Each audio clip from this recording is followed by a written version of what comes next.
जय कारावाला बोल साचे दरबार की जय हो।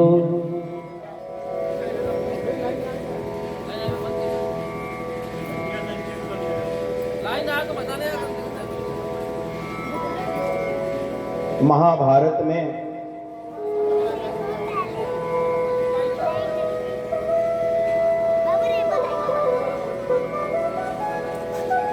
धृतराष्ट्र के जब 100 पुत्र मारे गए, महाराज युधिष्ठिर विदुर जी के कहने पर धृतराष्ट्र वानप्रस्थ हो गए, दावाग्नि में जल गए। जंगल में अचानक बड़वाग ने अचानक जंगल में आग लग गई, उसी में वो भस्म हो गए। प्रभास क्षेत्र में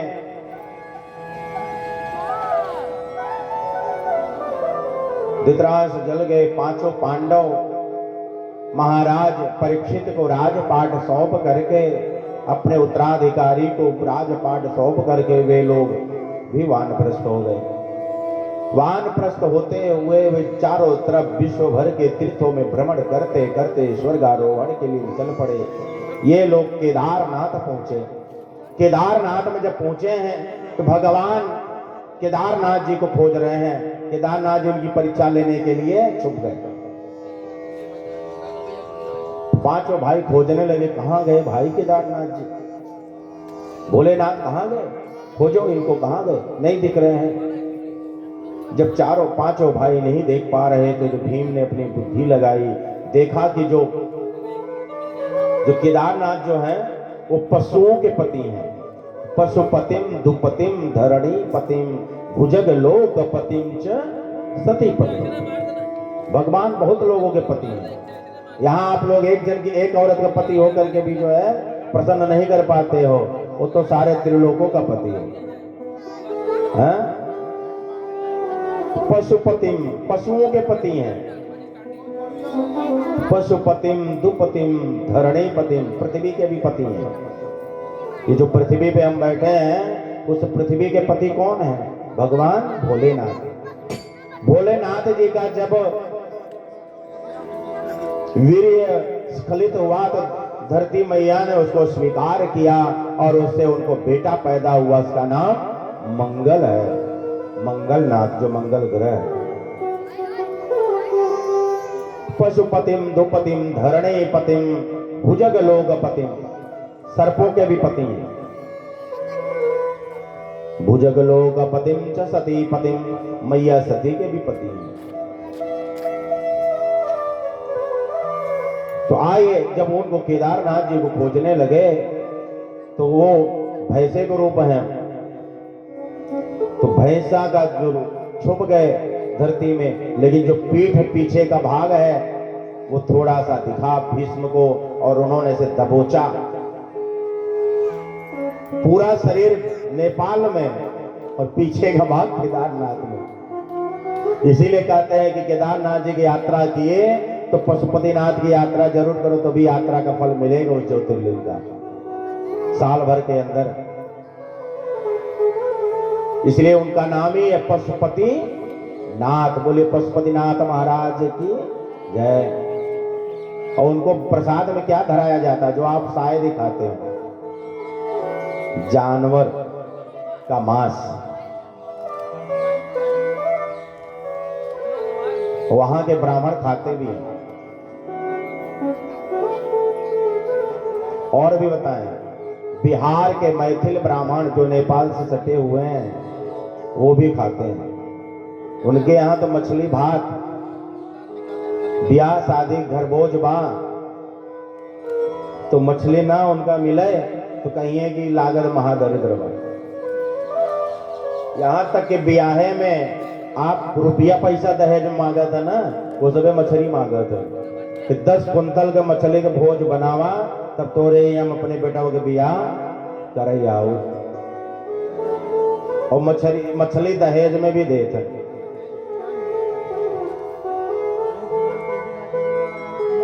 मैथिल ब्राह्मण खाते पीते हैं, जिनको झा ब्राह्मण कहते हैं। उसके और भी हैं, आप बंगाल चले जाइए, आसाम चले जाइए, वहां के भी ब्राह्मण खाते हैं भैंसों का मांस। वहां भैंसे की बलि दी जाती है। वहां के लोग मनता मानते हैं कि भगवान हे माता जी हमारी एक कामना सिद्ध कर दो, तो मैं 108 भैंसों की बलि दूंगा। बड़े बड़े नेता मंत्री संतरी करते हैं, बलि देते हैं गर्भगृह में। तो ऐसा है।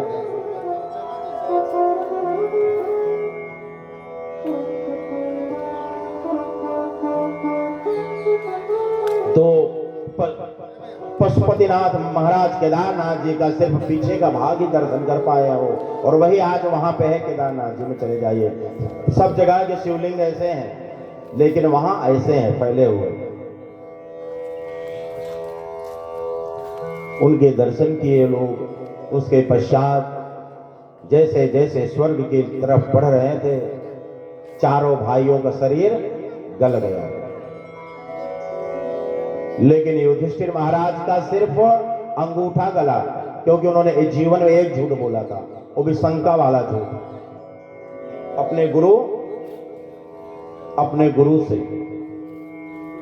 द्रोणाचार्य जी से। उनके पुत्र कौन थे? अश्वत्थामा। कुरुक्षेत्र मैदान में उन्होंने कहा दिया था, अश्वत्थामा मरो नरो या किन्नरो, मतलब जानवर मरा या आपका पुत्र मरा।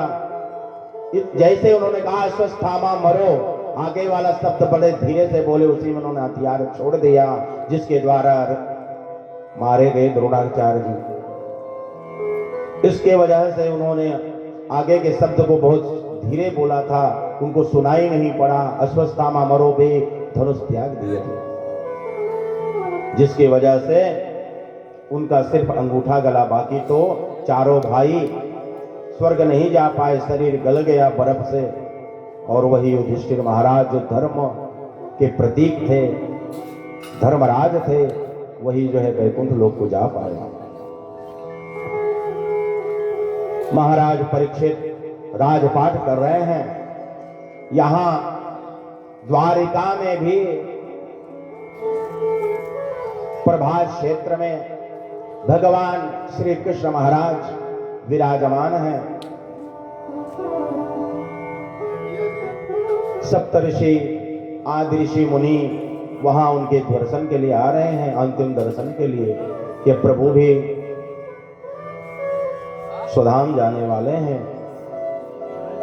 भागवत में आप यह कथा अवश्य सुने होंगे, श्रीमद् भागवतम।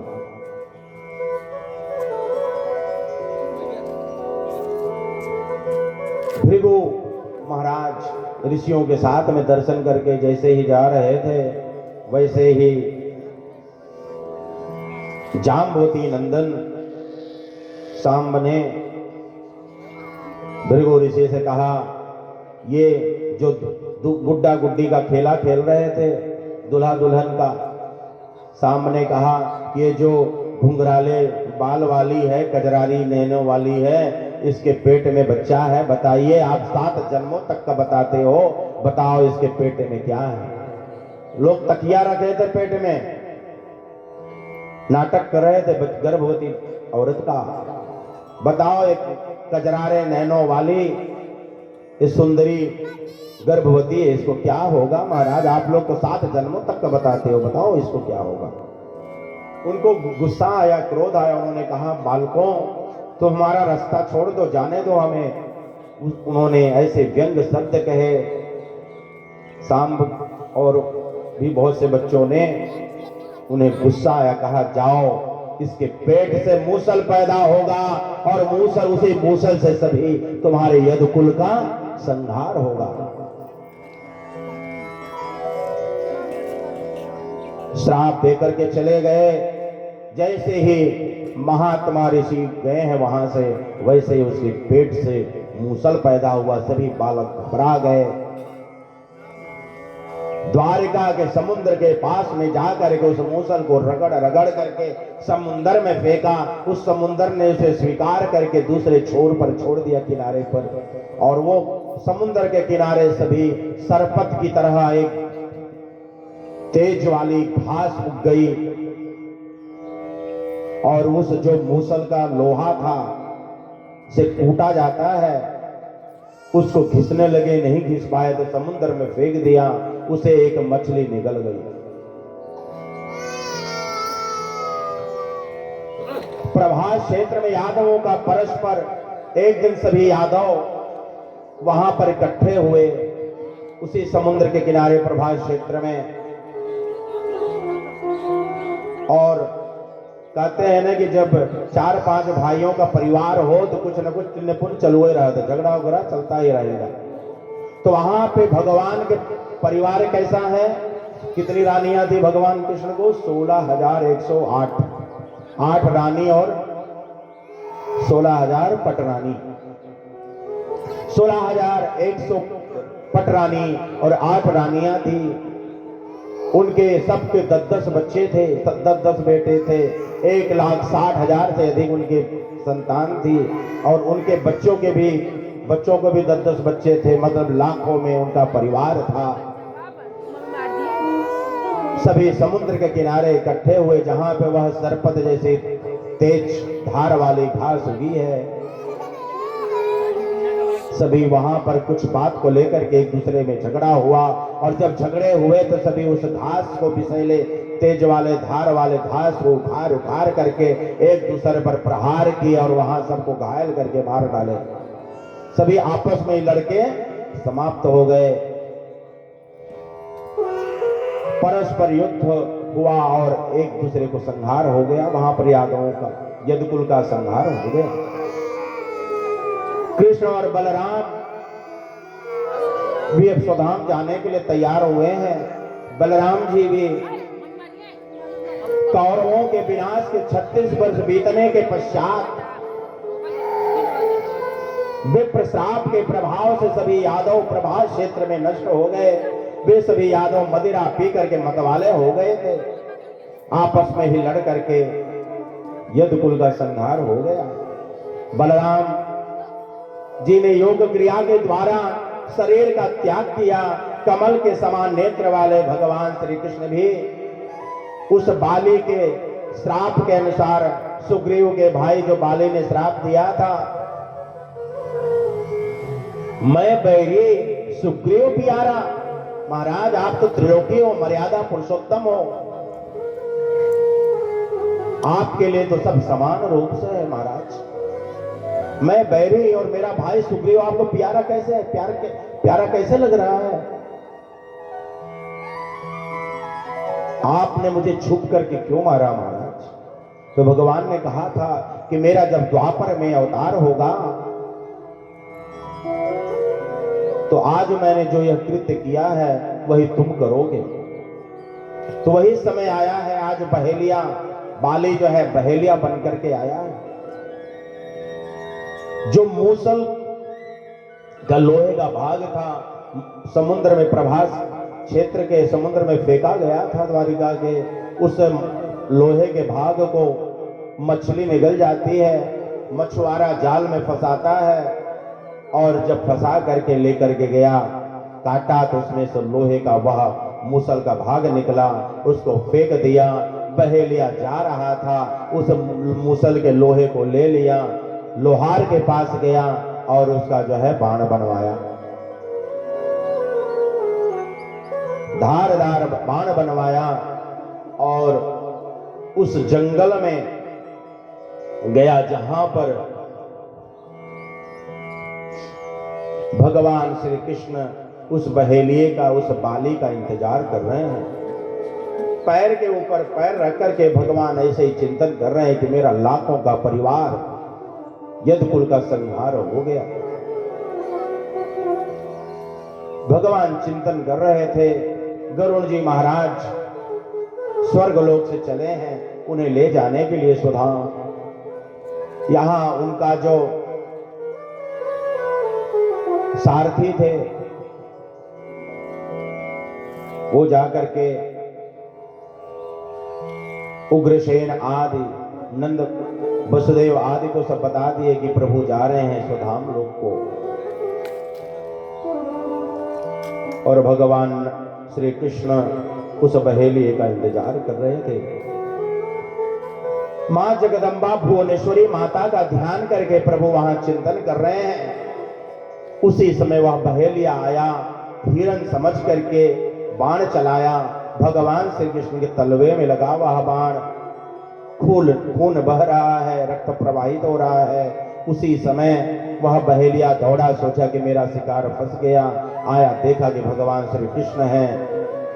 तुरंत अपने सिर पर हाथ मारते हुए भगवान के चरणों को पकड़ लिया और अपने पगड़ी से कपड़ा फाड़ करके उनके चरण को बांधा जहां पे बाण लगा था, जिससे खून ना बहने पाए। भगवान ने कहा, अरे दास, ये सब मत कर, मैं तो तेरा ही इंतजार कर रहा था, तेरा ही इंतजार कर रहा था। जब यह चल रही थी चर्चा वार्तालाप, उसी समय गरुण जी महाराज आए बैकुंठ लोक से। भगवान श्री कृष्ण उस पर बैठ करके सवार होकर के स्वर्ग लोक को चले गए। बोले श्री कृष्ण कन्हैया लाल की जय। यहाँ वसुदेव जी ने श्री कृष्ण के शरीर त्याग का समाचार सुना तो उन्होंने अपने चित्र में भुवनेश्वरी देवी का ध्यान करके पवित्र प्राणों का उन्होंने भी परित्याग कर दिया। वसुदेव जी भी चले गए। तत्पश्चात अत्यंत शोक संतप्त अर्जुन ने प्रभास क्षेत्र में पहुंच करके सभी का यथोचित अंतिम संस्कार संपन्न करवाया। भगवान श्री कृष्ण का शरीर खोज करके और लकड़ी जुटा करके अर्जुन ने 8 पटरानियों के साथ उनका दाह संस्कार किया है। तदनंतर रेवती के साथ बलराम जी के मृत शरीर का भी दाह संस्कार करके अर्जुन ने द्वारकापुरी पहुंच करके उस नगरी से नागरिकों को बाहर निकाला। तत्पश्चात कुछ ही क्षणों में भगवान श्री कृष्ण की वह द्वारकापुरी समुद्र में समाहित हो गई। आज भी आप द्वारिका के 4 धाम यात्रा में, यदि द्वारिका एक धाम होता है, पुरी में जब जाएंगे द्वारिकापुरी में, तो नाव से आज वह क्षेत्र ले जाते हैं नाव वाले दिखाने के लिए। प्रभास क्षेत्र में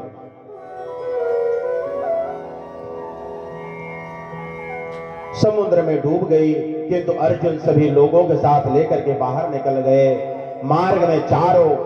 मार्ग में चोरों भीलों ने श्री कृष्ण की पत्नियों को लूट लिया। चोरों ने, भीलों ने श्री कृष्ण की जो 8 पत्नियां थी, रानियां थी, उनको लूट लिया, समस्त धन छीन लिया। उस समय अर्जुन तेजहीन हो गए। भगवान श्री कृष्ण जाते ही बैकुंठ तेजहीन हो गए। यह पृथ्वी भी तेजहीन हो गई और कलयुग का उसी दिन आगमन हो गया। तदनंतर अपरिमित तेज से संपन्न अर्जुन ने इंद्रप्रस्थ पहुंच करके अनिरुद्ध के वज्र नामक पुत्रों को राजा बनाया। अर्जुन ने अपने तेजहीन होने का दुख व्यास जी से निवेदित किया, जिस पर व्यास जी ने उस महारथी अर्जुन से कहा, हे महामते, जब भगवान श्री कृष्ण और आपका पुनः अवतार होगा, तब उस युग में आपका तेज पुनः अत्यंत उग्र हो जाएगा। उनका यह वचन सुनकर के अर्जुन वहां से हस्तिनापुर चले गए। वहां अत्यंत दुखी होकर के अर्जुन ने धर्मराज युधिष्ठिर से समस्त वृत्तांत कहा। श्री कृष्ण के देह त्याग और यादवों के विनाश का समाचार सुनकर के राजा युधिष्ठिर ने हिमालय की ओर जाने का निश्चय किया और वही 4-5 भाई इस प्रकार से वहां पर गए हैं और उत्तरापुत्र परीक्षित को राज सिंहासन पर प्रतिष्ठित करके राजा युधिष्ठिर द्रौपदी और भाइयों के साथ वानप्रस्थ गए। स्वर्ग सिर्फ जो है युधिष्ठिर जी गए हैं, बाकी सभी यहीं पर गल गए। इधर धर्मनिष्ठ राजर्षि परीक्षित ने आलस्य रहित भाव से 60 वर्षों तक एक छत्र प्रजा का पालन किया। वे एक बार शिकार करने के लिए विशाल जंगल में गए। वहां जो है बाण से विद्ध एक मृग को खोजते खोजते मध्याह्न काल में राजा परीक्षित भूख प्यास से तड़पड़ा रहे थे। उसी समय उन्होंने वहां पर समीक ऋषि को देखा। समीप ऋषि के आश्रम पर गए, एक उनको बोला पानी पिलाओ। ऋषि ध्यान मग्न थे, प्यास बहुत तेज लगी थी राजा परीक्षित को, उन्होंने पानी नहीं पिलाया तो बगल में मरा हुआ सांप था उनके गले में डाल दिया। जब यह बात उनके पुत्र श्रृंगी को पता चली, बालकों ने बताया खेलते हुए श्रृंगी को कि हे मित्र, तेरे पिता के गले में किसी ने मरा हुआ सर्प डाला है। वह आया और संकल्प पढ़ा कि जिसने भी, चाहे यक्ष हो, नर हो, किन्नर हो, मानव हो, देव हो, जिसने भी मेरे पिता के गले में यह मरा हुआ तक्षक नाग डाला है, आज से 7वें दिन यही सर्प उसे डस लेगा। जैसे ही श्राप दिया वैसे श्रृंगी ऋषि ने कहा, वैसे ही समीक ऋषि ने श्रृंगी अपने पुत्र से कहा, अरे पुत्र ये क्या किया तूने? हमारा राजा है वो, राजा कुछ भी कर सकता है, उसे अधिकार है। तुमने ये क्या किया, क्यों श्राप दे दिया पुत्र? लेकिन तूने यदि श्राप दे दिया है तो जा राजा को सूचना दे दे कि वह अपने मुक्ति का साधन खोज ले, नहीं तो यह 7वें दिन तक चकनाग डस लेगा और वह नरक में जाएगा, प्रेत बन जाएगा। इस प्रकार से महाराज परीक्षित को जाकर के श्रृंगी ऋषि ने श्राप को बताया और उन्होंने श्रीमद् भागवत की कथा को श्रवण करके मुक्ति को प्राप्त किया है। उनके पुत्र जन्मेजय हुए, जिन्होंने सर्प यज्ञ करके सर्पों का विनाश किया था। आए हम सभी एक भजन के माध्यम से आगे की कथा को श्रवण करें, चिंतन करते हुए।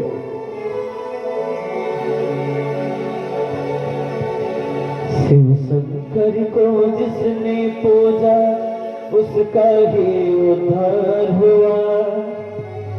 शिव शंकर को जिसने पूजा उसका ही उद्धार हुआ। अंतकाल को भवसागर में भव से मेरा पार हुआ। शिव शंकर को जिसने पूजा उसका ही उद्धार हुआ। शिव शंकर को जिसने पूजा उसका ही उद्धार हुआ। अंतकाल को भवसागर में उसका मेरा पार हुआ। भोले शंकर की पूजा करो, सारे चरणों में उसकी धरो।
बोले शंकर भगवान की जय, जय हो। अम्बे मात की जय हो।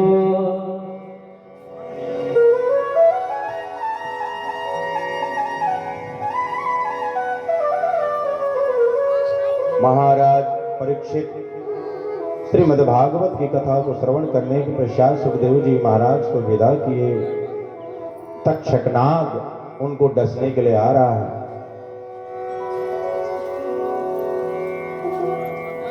तक्षक नाग जब चला है उनको डसने के लिए, यहां पर महायज्ञ करवाया जा रहा है जन्मेजय उनके पुत्र के द्वारा, कि संसार के जितने सर्प थे उस महायज्ञ के कुंड में एक एक करके गिर रहे थे, भस्म हो रहे थे। जो तक्षक था ना, इंद्र के सिंहासन को लपेट के बैठ गया पीछे से। वेद मंत्रों की ध्वनि से उनका सिंहासन हिलने लगा। इंद्र ने सोचा कहीं भूचाल तो नहीं आ गया, भूकंप तो नहीं आ गया,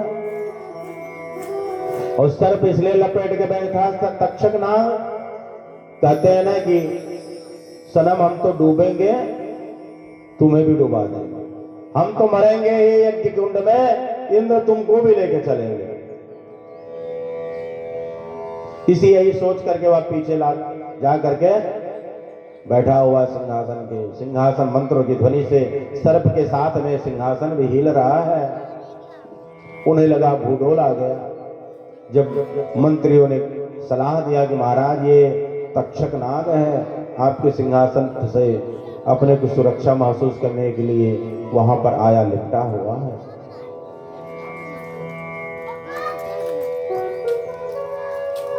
सबने बहुत समझाया कि वह यज्ञ बंद करवाया जाए, नहीं तो इंद्र का भी जान खतरे में है।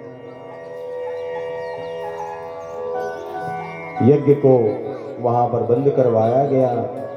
यहां तक्षक नाग डसने के लिए जा रहा है। और कश्यप ऋषि अगर सांप काट लेना तो झाड़ फूड़ करने की बड़ा अच्छा मंत्र जानते, जैसे जीवित कर देते झाड़ फूड़ करके। बहुत से गांव में भी होते हैं, सांप काट ले तो बोलते जरा तो ठीक हो जाएंगे। तो कश्यप ऋषि जो थे, आपके ऋषि, आपके गोत्र के, आप लोगों का गोत्र संभवतः कश्यप ही है, तो आपके जो ऋषि थे, आप मतलब आपके मुख्य पितामह कश्यप है, कश्यप के संतान आप लोग। कहते हैं कि एक शाखा दर शाखा चली आती है, जो तो मेन जो शाखा है वह कश्यप है। कश्यप से आप लोग चले आ रहे हो, और आप लोग के वंशज जहां पे भी हो, शर्मा परिवार सब उन्हीं की संतान है। तो उन्हें बड़ा अच्छा मंत्र आता था, अगर एक सांप किसी को काट ले तो उसे झाड़ करके जिंदा कर देते थे। तो यहां उनको बुलाया जा रहा है।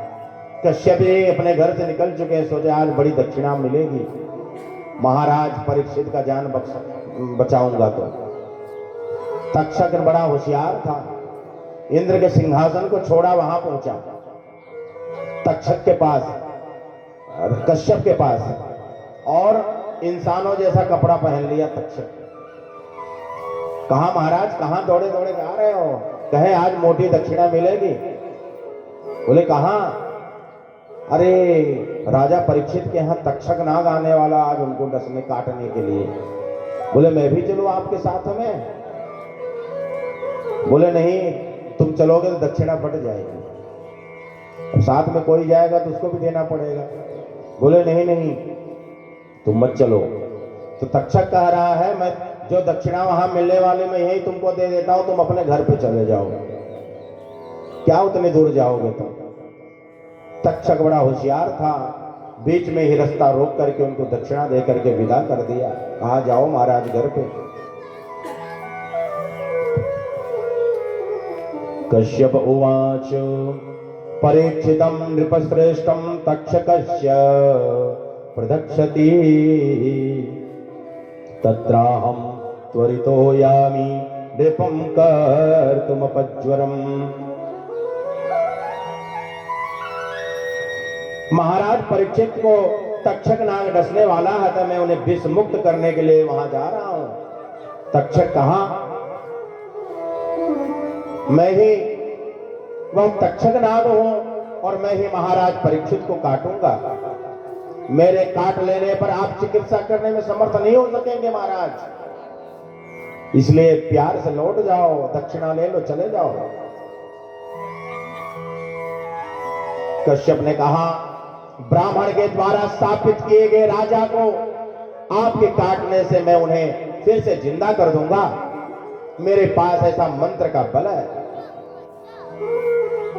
तक्षक ने कहा, यदि आप मेरे काटे हुए राजा परीक्षित को जीवित करने के लिए जा रहे हैं तो मैं अपनी मंत्र शक्ति का प्रभाव, आप अपनी मंत्र शक्ति का मुझे प्रभाव दिखाओ कि हां सचमुच आप उसे जिंदा कर सकते हो। मैं इसी समय इस बट वृक्ष को अपने विषैले दांतों से काटता हूं, देखो आप उसे जिंदा कर हरा भरा कर सकते हो। मैं आपकी परीक्षा लेना चाहता हूं। तुरंत उस तक्षक नाग ने बरगद का हरा भरा मोटा पेड़ था, उसको उसने काट लिया। जैसे ही काटा तक्षक नाग ने, उसके विषैले विष के कारण वह पेड़ सूख गया, बटवृक्ष। कश्यप ने कहा, हे सर्वश्रेष्ठ, हे तक्षक, आप इसे काट लें अथवा इसे जला करके भस्म कर दे तो भी मैं इसे जीवित कर दूंगा। नागराज तक्षक ने उस वृक्ष को डस लिया, उसे जला करके भस्म कर दिया। तब उसने कश्यप से कहा, आप इसे पुनः जीवित कीजिए, देखता हूं मैं। तक्षक नाग के विषाग्नि से भस्म हुए वृक्ष के संपूर्ण भस्म को एकत्र करके कश्यप ने यह बात कही कि हे महाविषधर नागराज, अब आप मेरे मंत्र का प्रभाव देखिए। मैं आपके देखते देखते इस बट वृक्ष को जीवन प्रदान कर दूंगा।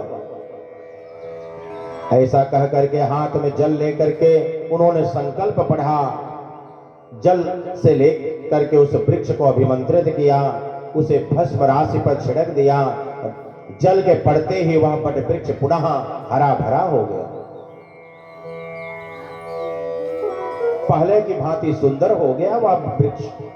तक्षक को बड़ा आश्चर्य हुआ। उस नागराज ने कश्यप से कहा, आप इतना परिश्रम किस लिए करेंगे?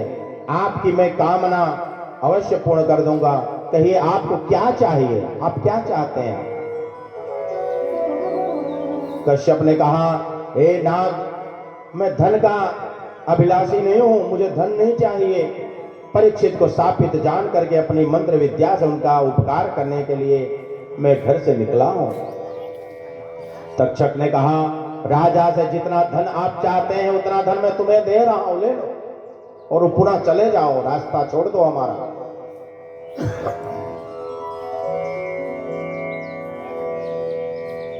तक्षक की बात को सुनकर के कश्यप जी मन ही मन सोचने लगे कि अब मुझे क्या करना चाहिए, धर्म संकट में पड़ गए। कह रहा है जितना धन चाहे उतना ले लो, दक्षिणा चाहिए मांग लो। यदि मैं धन ले लिया और अपने घर जाता हूं तो लोग कहेंगे कश्यप बड़ा लालची था, जा रहा था महाराज परीक्षित को का जीवन रक्षण करने, यहां बीच में ही धन लेकर के घर लौट गया। ना इस लोक में ना परलोक में मेरी कीर्ति रहेगी तब। यदि राजा जीवित हो जाते हैं तो मेरी अचल कीर्ति होगी, धन प्राप्ति के साथ साथ पुण्य भी प्राप्त हो जाएगा। यश ही रक्षणीय है, बिना यश के धन को धिक्कार है। बिना यश के धन को धिक्कार है। लेकिन आजकल का है, चाहे मार के ले आवा, चाहे काट के ले आवा, चाहे वैश्यावृत्ति कई के ले आवा, चाहे जोन गलत धन जिक्रे पास बा वही समाज में सबसे प्रतिष्ठित बा। कलयुग है। यदि मैं महाराज को जिंदा जिला देता हूं, जिंदा कर देता हूं, तो सब लोगों की अत्यंत तो सभी लोग प्रसन्न होंगे। यदि राजा मर गया तो अराजकता फैल जाएगी, प्रजा नष्ट हो जाएगी, इसमें संदेह भी नहीं है। मन में ऐसा विचार करके परम बुद्धिमान कश्यप ने ध्यान करके महाराज परीक्षित की आयु अब समाप्त हो चुकी है, इस प्रकार ध्यान दृष्टि धर्मात्मा कश्यप राजा की मृत्यु निकट जान करके तक्षक से धन लेकर के अपने घर लौट गए। उन्होंने सोचा, ध्यान किया कि महाराज परीक्षित की आयु तो पूर्ण हो गई है और आयु बची होती, सांप काटता तो मैं जिंदा कर देता, इनकी आयु ही पूर्ण हो गई है तो मेरा वहां जाना व्यर्थ है। उन्होंने तक्षक नाग से धन ले लिया, दक्षिणा ले लिया और घर लौट गए।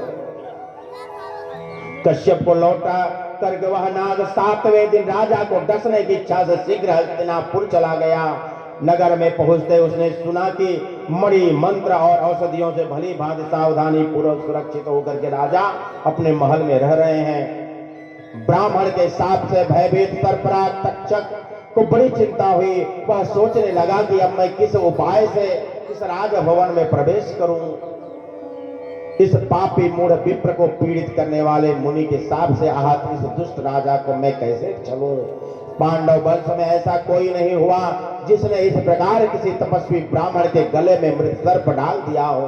पांडव तो सभी ब्राह्मण भक्त थे। ऐसा निंदित कर्म करके काल चक्र को जानते हुए भी राजा भवन में रक्षकों की नियुक्ति करके राजभवन में छिप करके मृत्यु की वंचना कर रहा था और निश्चित होकर के पड़ा है, विप्र के शापानुसार मैं उस राजा को कैसे डसूंगा। यह मंद बुद्धि इतना भी नहीं जानता कि मृत्यु तो अनिवार्य है। इसी कारण रक्षकों की नियुक्ति करके सुरक्षा गार्डों को रख दिया था, रक्षकों को नियुक्त कर दिया था कि कोई भी परिंदा घर के अंदर, महल के अंदर पर न मार सके। इसी कारण यह रक्षकों की नियुक्ति करके स्वयं भवन पर चढ़ करके आनंद ले रहा था। यदि अमित तेज वाले दैव ने मृत्यु निश्चित कर दी है तो करोड़ों प्रकार के प्रयत्नों से भी उसे नहीं टाला जा सकता। संसार में जो भी आया है उसका जाना तो निश्चित है। कोई आज जा रहा है घाट को तो कोई कल जाएगा, कोई परसों जाएगा, कोई नरसों जाएगा, जाएगा तो जरूर।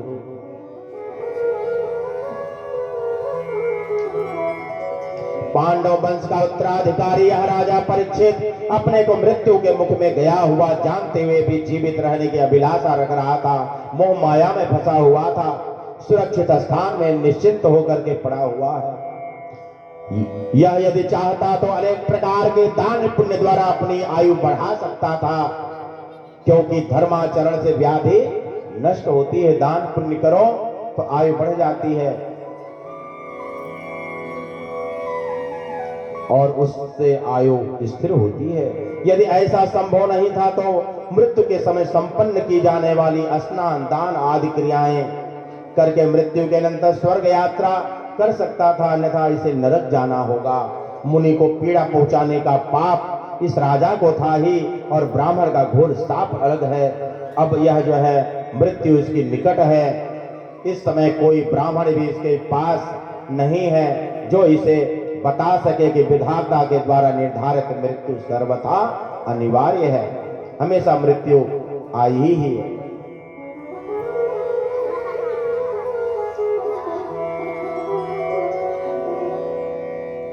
यह जो मृत्यु है क्षण भंगुर है, कभी भी आ सकती है, लेकिन इंसान बेखबर होकर के सोता है और हमेशा 99 के फेर में पड़ा रहता है। आज ये गाड़ी बना लिया, आज ये गाड़ी ले लिया, कल वो गाड़ी ले लूंगा, आज ये महल बना लिया, कल ऐसा घर बना लूंगा, आज ऐसा खेत बारे लिया, भविष्य में बहुत बड़ा ले लूंगा। योजनाओं का पहाड़ बना के रखता है, सपने देख करके रखता है, उसे नहीं पता कि काल चक्र कब सवार हो जाए और मृत्यु सन्निकट आ जाए। महाराज परीक्षित भी इसी तरह ऐसो आराम में लिप्त होकर के सुरक्षा गार्डों को सुरक्षा में लगा करके आनंद से रह रहे हैं।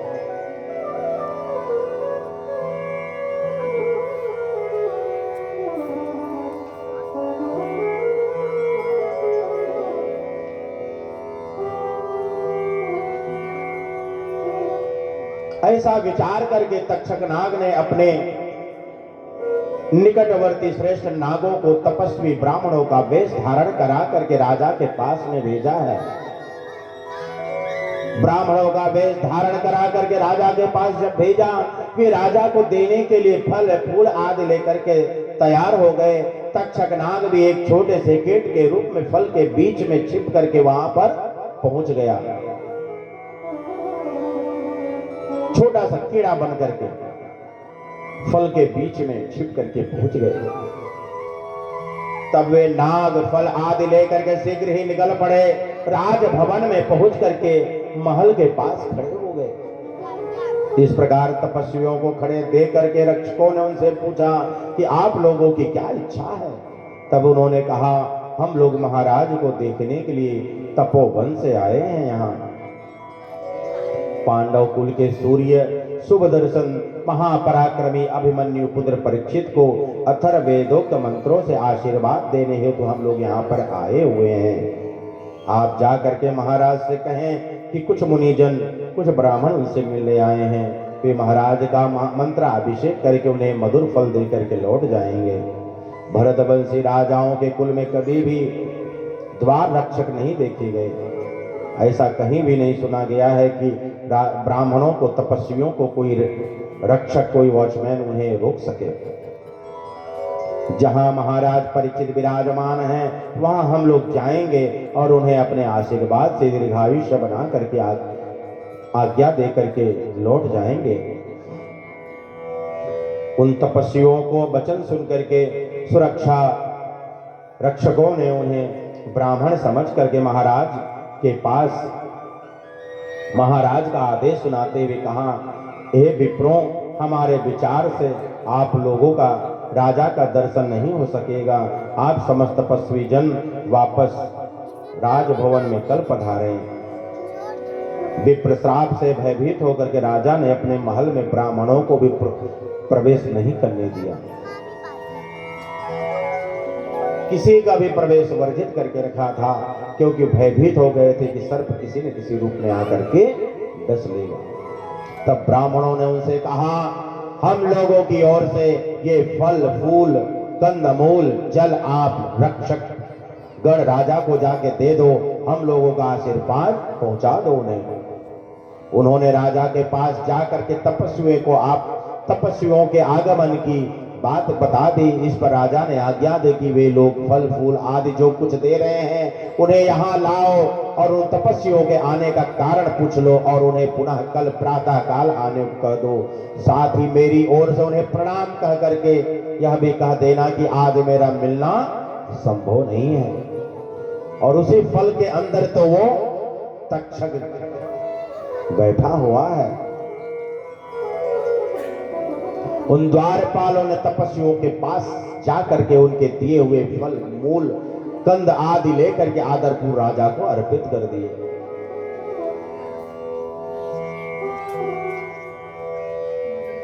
उन्हें विप्रवेश में आए नागों के चले जाने पर महाराज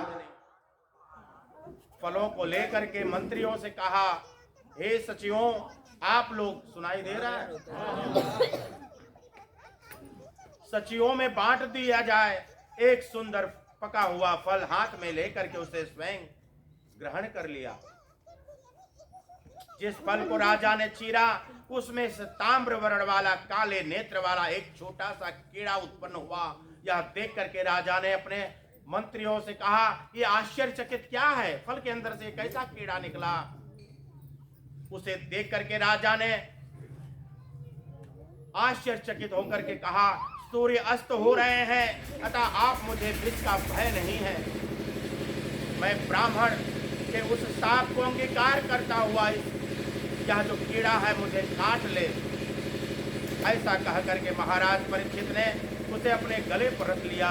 सूर्य के अस्त होते ही गले पर स्थित हुआ कीट साक्षात काल रूप होकर के महाभयानक तक्षक का रूप धारण करके महाराज परीक्षित को आकर के डस दिया, काट दिया। तुरंत शरीर नीला पड़ गया, धरती पर पड़ गए। उस नाग ने तत्काल राजा को लपेट लिया तथा काट लिया।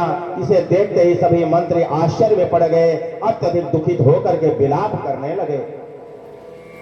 भयंकर रूप वाले उस सर्प को देख करके सभी सचिवगण भयभीत होकर के वहां से भागने लगे।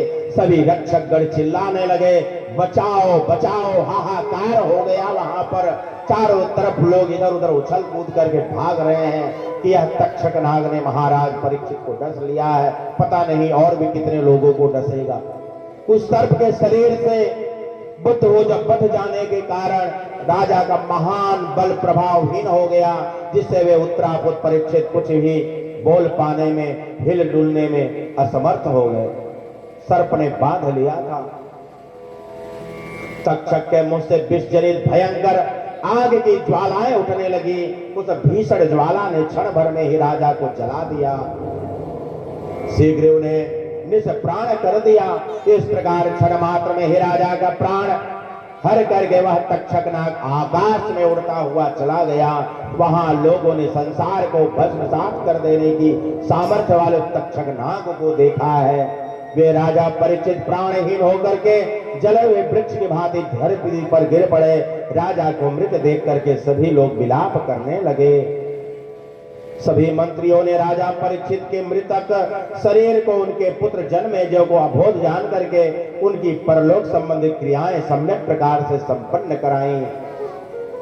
शरीर जल जाने से भस्मी हुए राजा को उन मंत्रियों ने गंगा के किनारे अगरू से बनाई गई चिता पर रखा। अकाल मृत्यु से प्राप्त राजा परीक्षित को और दैहिक क्रिया करके राजा के पुरोहितों द्वारा वैदिक मंत्रों के साथ में विधिवत संपन्न कराई गई। मंत्रियों ने ब्राह्मणों को गायें, सोना, अनेक प्रकार के अन्न, नाना प्रकार के वस्त्र यथोचित रूप से दान किए। तत्पश्चात मंत्रियों ने प्रजाओं के प्रति प्रीति संवर्धन करने वाले राजपुत्र जन्मेजय को शुभ मुहूर्त में सुंदर राज सिंहासन पर बैठा करके ब्राह्मणों को तरह तरह से दान